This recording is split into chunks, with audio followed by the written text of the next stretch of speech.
이 시간 우리가 함께 나눌 하나님 말씀은 베드로전서 5장 7절부터 11절까지의 말씀인데 오늘은 9절까지의 말씀만 함께 나누고 다음 시간에 10절과 11절에 있는 말씀을 이어서 좀 나누도록 하겠습니다.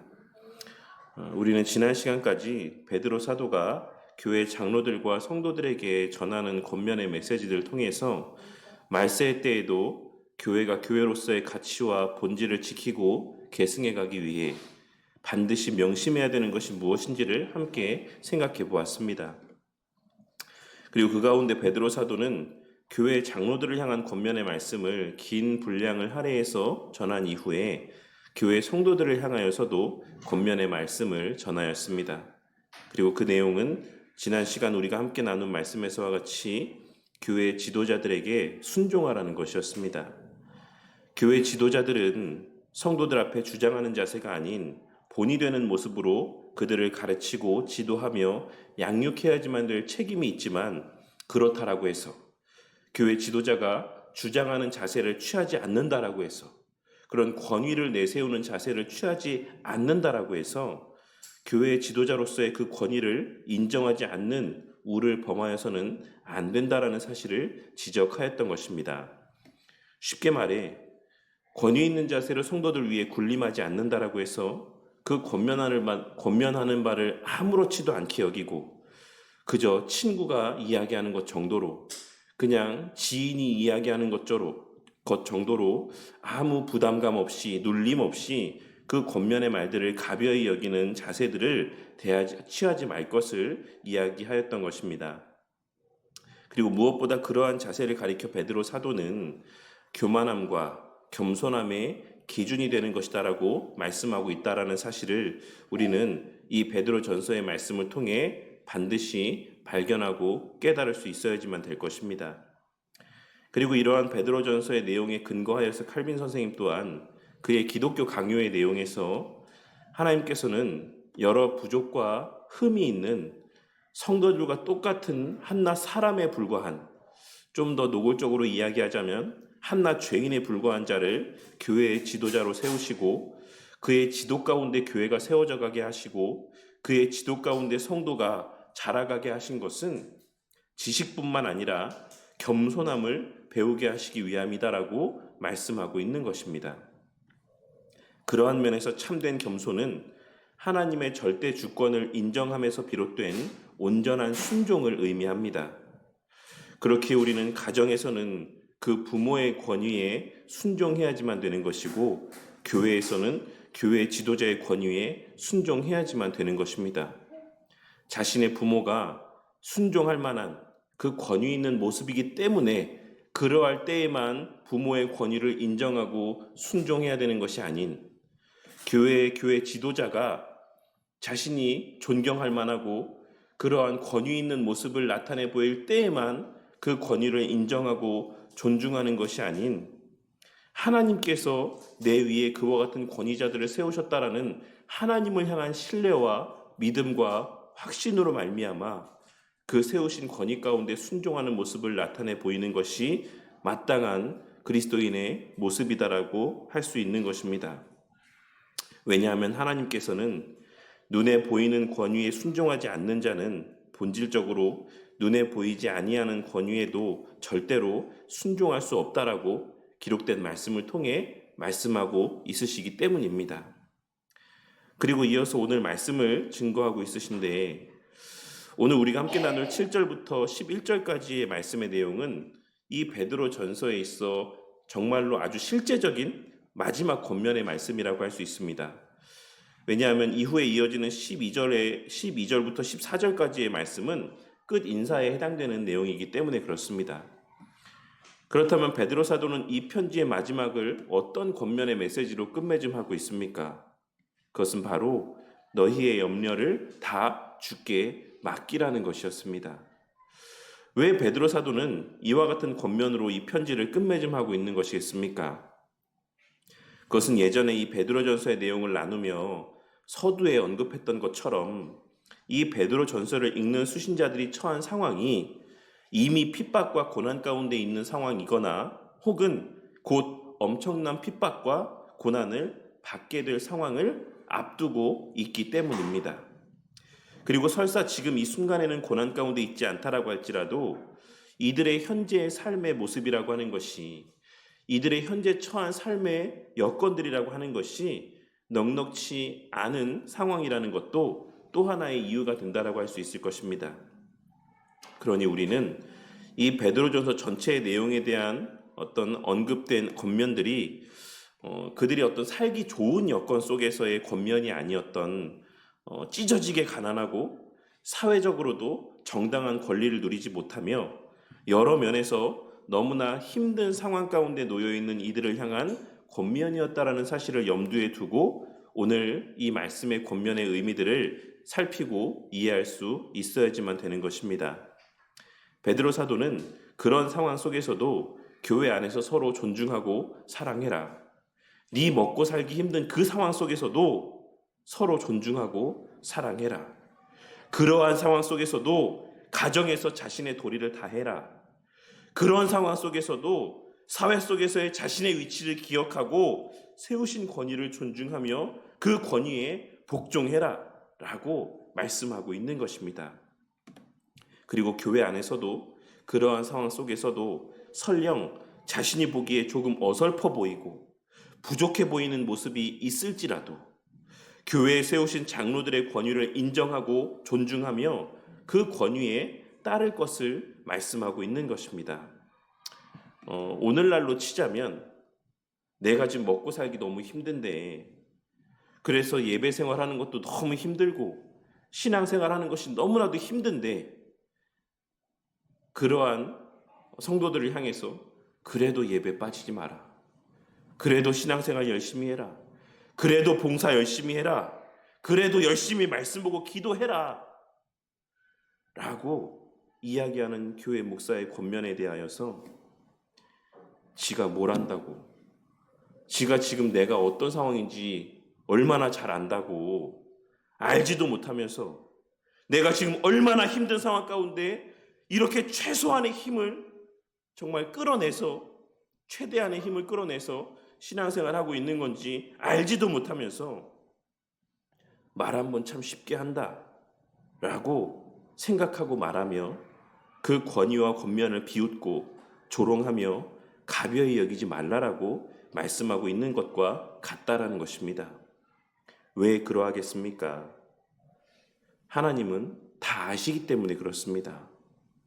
하나님은 모든 상황 가운데 성도님들과 함께하고 있으시기 때문입니다. 설령 목사는 쥐뿔도 몰라서 하는 말일 수 있지만, 설령 목사는 그 성도가 얼마나 힘든지, 아픈지, 괴로운지, 고통스러운지 쥐뿔도 모르고 하는 말일 수 있지만, 그 목사의 입에서 내뱉어지는 권면의 말들이 기록된 말씀에 어긋나는 말이 아니다라고 한다면, 하나님께서는 그 모든 상황을 다 아시는 가운데 그러한 말씀을 성도님들에게 듣게 하시는 것입니다. 그러한 이들의 마음 가운데는 어떤 마음이 들겠습니까? 목사 말대로 하면 망하지 않을까? 내가 주일에 일하지 않고 교회 생활에만 집중하면 먹고 사는데 힘들어지지 않을까? 내가 지금 해결해야 될 문제들이 이렇게 많이 있는데 이러한 상황 속에서도 교회 중심의 삶을 살면 내 삶이 더 힘들어지는 것은 아닐까? 이러한 염려가 그 마음 가운데 생겨나지 않겠습니까?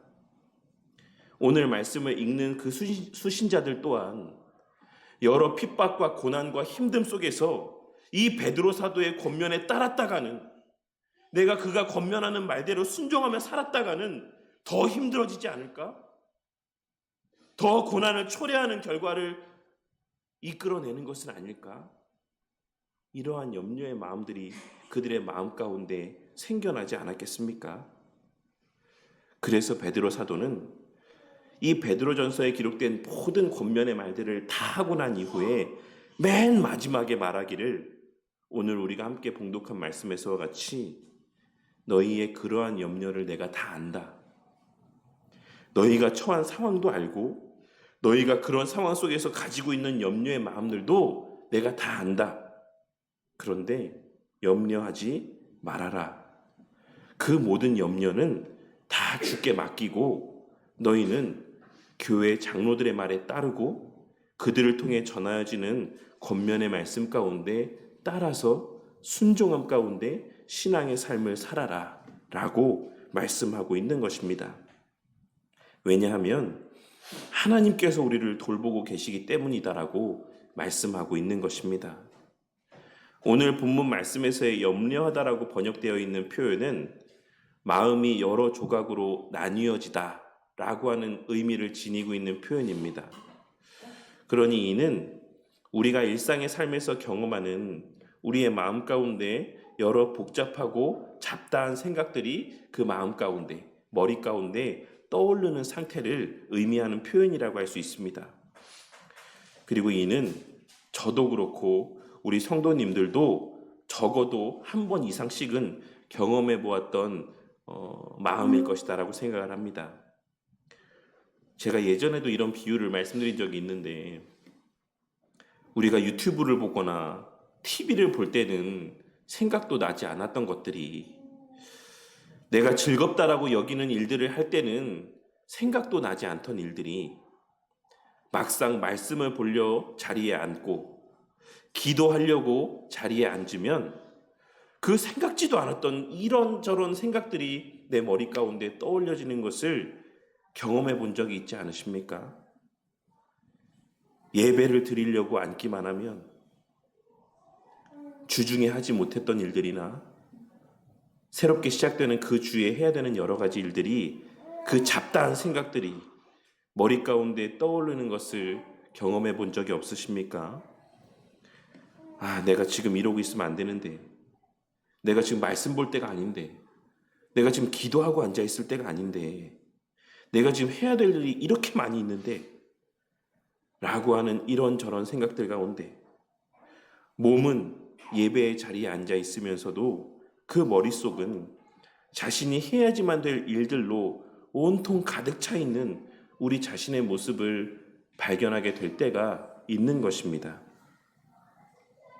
그리고 그러한 마음은 오늘 말씀을 읽고 있는 당시의 성도들에게도 마찬가지였을 것이다라고 생각합니다.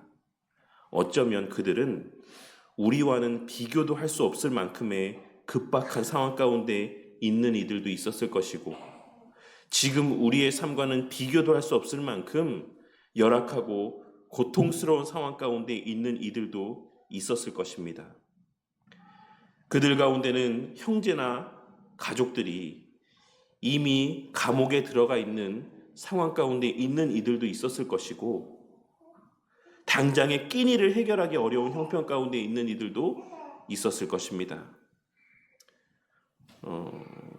제가 아르헨티나의 장성구 선교사님 이야기를 말씀드렸던 것처럼 먹고 살기가 힘들어지니까 성도들이 주일에 예배에 참석하지 않는다.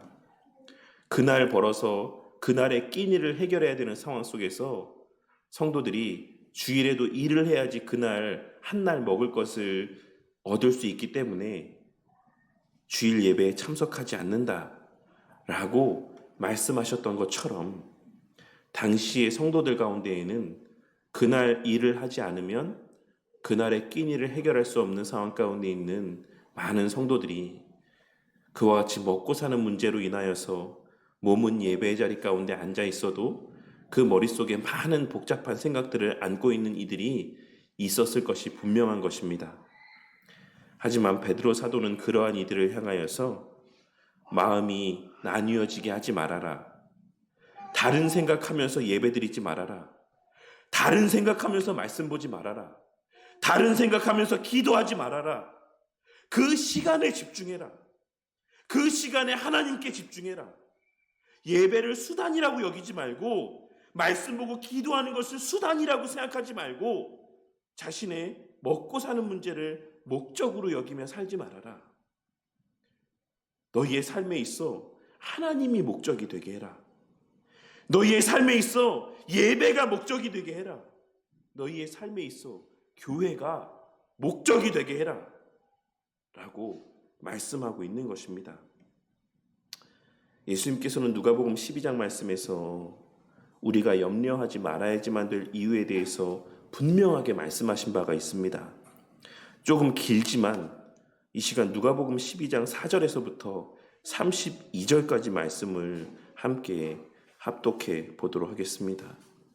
누가복음 12장 4절에서 32절까지 말씀입니다.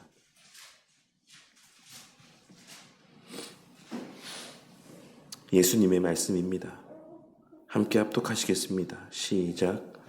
내가 내 친구 너희에게 말하노니 몸을 죽이고 그 후에는 능히 더 못하는 자들을 두려워하지 말라. 마땅히 두려워할 자를 내가 너희에게 보이리니 곧 죽인 후에 또한 지옥에 던져 넣는 권세 있는 그를 두려워하라. 내가 참으로 너희에게 이르노니 그를 두려워하라. 참새 5마리가 2아사리온에 팔리는 것이 아니냐. 그러나 하나님 앞에는 그 하나도 잊어버리시는 바 되지 아니하는도다. 너희에게는 심지어 머리털까지도 다 세신 바 되었나니 두려워하지 말라. 너희는 많은 참새보다 더 귀하니라. 내가 또한 너희에게 말하노니 누구든지 사람 앞에서 나를 시인하면 인자도 하나님의 사자들 앞에서 그를 시인할 것이요 사람 앞에서 나를 부인하는 자는 하나님의 사자들 앞에서 부인을 당하리라. 누구든지 말로 인자를 거역하면 사하심을 받으려니와 성령을 모독하는 자는 사하심을 받지 못하리라. 사람이 너희를 회당이나 위정자나 권세 있는 자 앞에 끌고 가거든 어떻게 무엇으로 대답하며 무엇으로 말할까 염려하지 말라. 마땅히 할 말을 성령이 곧 그때에 너희에게 가르치리라 하시니라. 무리 중에 한 사람이 이르되 선생님 내 형을 명하여 유산을 나와 나누게 하소서 하니 이르시되 이 사람아 누가 나를 너희의 재판장이나 물건 나누는 자로 세웠느냐 하시고 그들에게 이르시되 삼가 모든 탐심을 물리치라. 사람의 생명이 그 소유에 넉넉한 데 있지 아니하니라 하시고 또 비유로 그들에게 말씀하여 이르시되 한 부자가 그 밭의 소출이 풍성함에 심중에 생각하여 이르되 내가 곡식 쌓아둘 곳이 없으니 어찌할까 하고 또 이르되 내가 이렇게 하리라. 내 곳간을 헐고 더 크게 짓고 내 모든 곡식과 물건을 거기 쌓아두리라. 또 내가 내 영혼에게 이르되 영혼아 여러 해 쓸 물건을 많이 쌓아두었으니 평안히 쉬고 먹고 마시고 즐거워하자 하리라 하되 하나님은 이르시되 어리석은 자여 오늘 밤에 내 영혼을 도로 찾으리니 그러면 내 준비한 것이 누구의 것이 되겠느냐 하셨으니 자기를 위하여 재물을 쌓아두고 하나님께 대하여 부요하지 못한 자가 이와 같으니라. 또 제자들에게 이르시되 그러므로 내가 너희에게 이르노니 너희 목숨을 위하여 무엇을 먹을까 몸을 위하여 무엇을 입을까 염려하지 말라. 목숨이 음식보다 중하고 몸이 의복보다 중하니라. 까마귀를 생각하라. 심지도 아니하고 거두지도 아니하며 골방도 없고 창고도 없으되 하나님이 기르시나니 너희는 새보다 얼마나 더 귀하냐. 또 너희 중에 누가 염려함으로 그 키를 한 자라도 더할 수 있느냐. 그런즉 가장 작은 일도 하지 못하면서 어찌 다른 일들을 염려하느냐. 백합화를 생각하여 보라. 실로 만들지 않고 짜지도 아니하느니라. 그러나 내가 너희에게 말하노니 솔로몬의 모든 영광으로도 입은 것이 이 꽃 하나만큼 훌륭하지 못하였느니라. 오늘 있다가 내일 아궁이에 던져지는 들풀도 하나님이 이렇게 입히시거든. 하물며 너희일까 보냐. 믿음이 작은 자들아. 너희는 무엇을 먹을까 무엇을 마실까 하여 구하지 말며 근심하지도 말라. 이 모든 것은 세상 백성들이 구하는 것이라. 너희 아버지께서는 이런 것이 너희에게 있어야 할 것을 아시느니라. 다만 너희는 그의 나라를 구하라. 그리하면 이런 것들을 너희에게 더하시리라.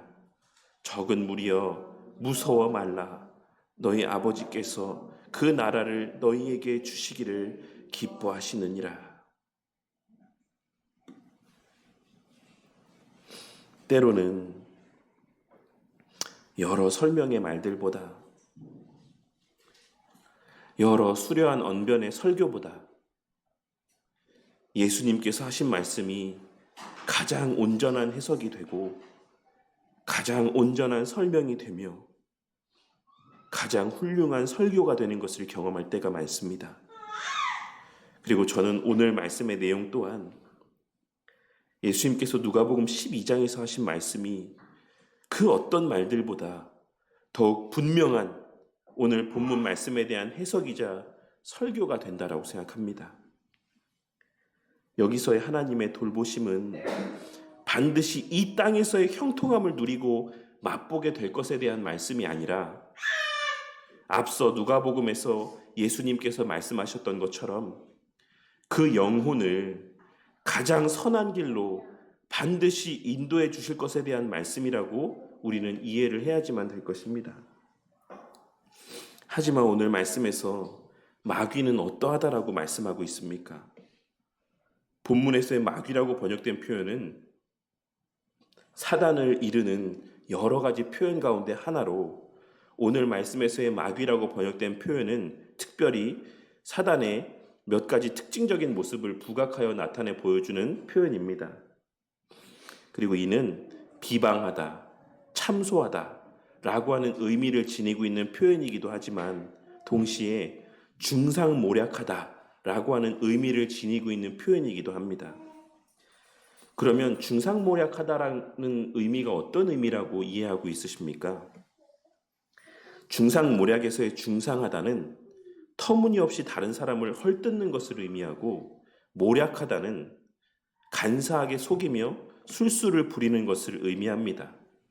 그러니 중상모략이라는 표현의 정확한 의미는 다른 사람을 거짓으로 헐뜯고 모함하며 속이고 그 둘의 사이의 관계를 멀어지게 하고 어그러지게 만드는 행위를 의미합니다. 그렇다면 마귀는 누구와 누구의 사이를 그와 같이 중상모략하는 존재이겠습니까? 1차적으로는 하나님과 사람 사이의 관계인 것이고 2차적으로는 사람과 사람 사이의 관계입니다. 그러니 마귀가 하는 일은 그와의 역순으로 목사의 입에서 나오는 권면을 왜곡하여 듣게 만들므로 목사와 성도의 관계를 멀어지게 만들고 그러한 과정을 통해 더 나아가 성도와 교회와의 관계를 멀어지게 만들고 더 나아가 궁극적으로는 하나님과의 관계를 멀어지게 만드는 일이 바로 마귀가 행하는 일인 것입니다. 마치 에덴 동산에서의 하나님께서 하신 말씀을 중상모략하여서 하나님의 말씀을 부정적으로 인식하게 만들고 그것을 거부하게 만들므로 하나님과 인간 사이의 관계를 깨어지게 만들었던 것처럼 오늘날에도 여전히 마귀가 행하는 일은 목사가 기록된 말씀을 통해 성도들에게 설교를 하고 있음에도 불구하고 기록된 말씀을 근거로 하여서 성도들에게 권면하고 있음에도 불구하고 그 목사의 권면을 꼬아서 듣게 만들고 부정적으로 듣게 만들고 그 관계를 멀어지게 만들므로 인하여서 그 교회 공동체에서 떨어져 나오게 만드는 것, 그것이 오늘날에도 마귀가 행하는 일의 본질이라고 할 수가 있는 것입니다. 그리고 그렇게 무리에서 이탈하고 무리에서 떨어져 나온 성도들을 이내 삼켜버리는 것이 마귀가 하는 일인 것입니다. 왜냐하면 마귀는 성도가 하나님께 붙어있는 한, 성도가 주의 몸된 교회 가운데 온전히 거하고 있는 한, 성도가 그 교회의 지도자를 신뢰하며 그와의 온전한 관계 가운데 있는 한 그를 삼킬 수 없기 때문에 그렇습니다.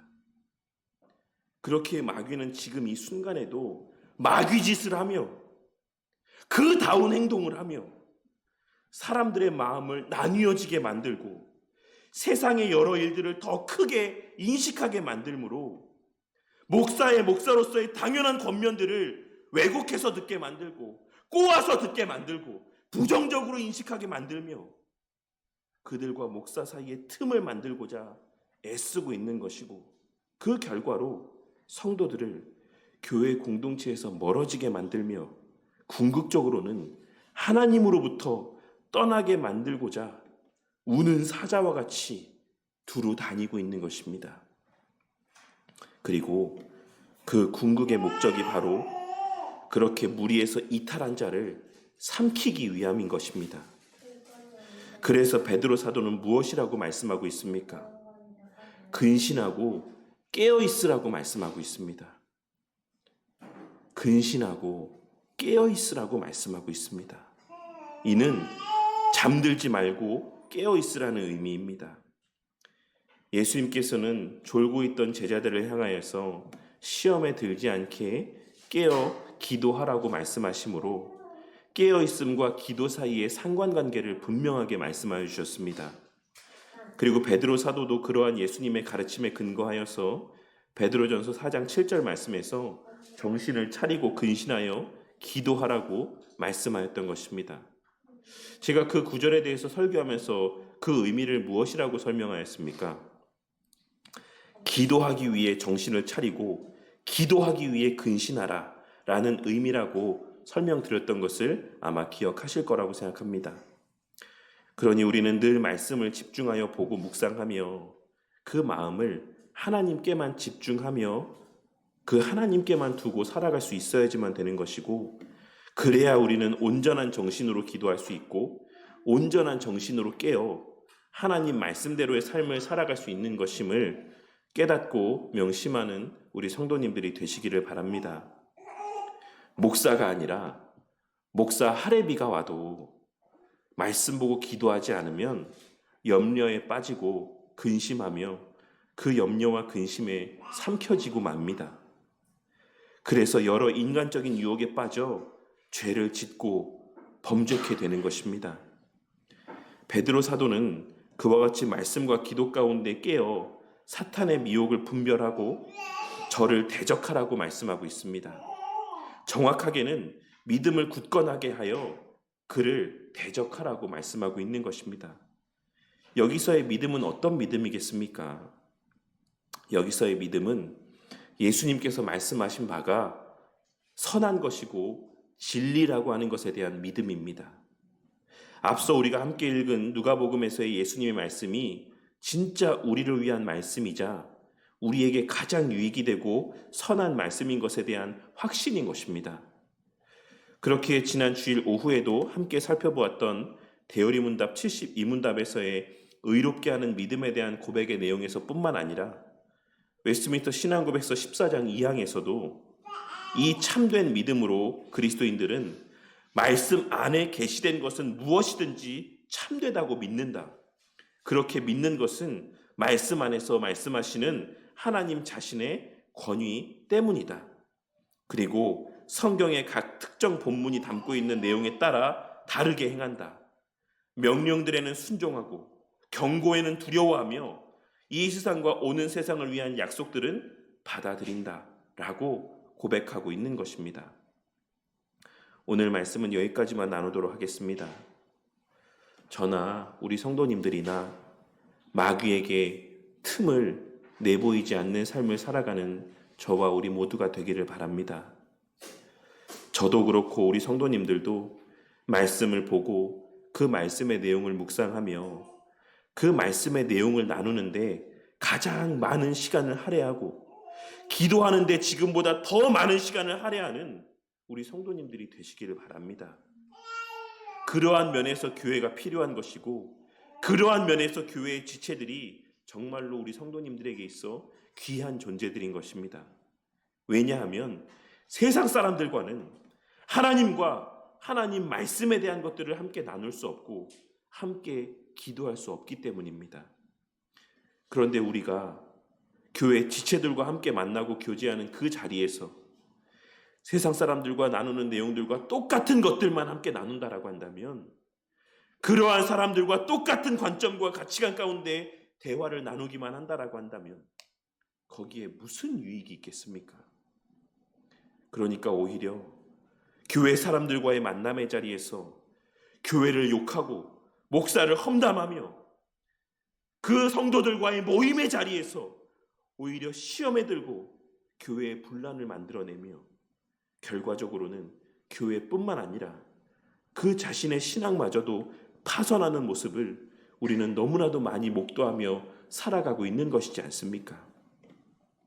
우리가 해야 될 것은 염려가 아니라 하나님이 말씀하시는 바에 대한 순종의 삶인 것을 기억하고 그것이 나에게 있어 가장 유익하고 선한 길임을 확신함 가운데 늘 말씀과 기도 가운데 깨어 살아가는 저와 우리 모두가 되기를 바랍니다. 지금 이 순간에도 우는 사자와 같이 두루 다니며 삼킬 자를 찾고 있는, 어디 틈을 벌릴 만한 관계가 없나? 어디 틈을 비집고 들어갈 만한 그런 균열이 있는 관계가 없나? 그런 교회 없나? 그런 목사와 성도의 관계가 없나? 우는 사자와 같이 그러한 모습을 두루 다니며 찾아다니는 그 마귀에게 조금의 틈도 내주지 않는 우리 바른교회 공동체가 되기를 바랍니다.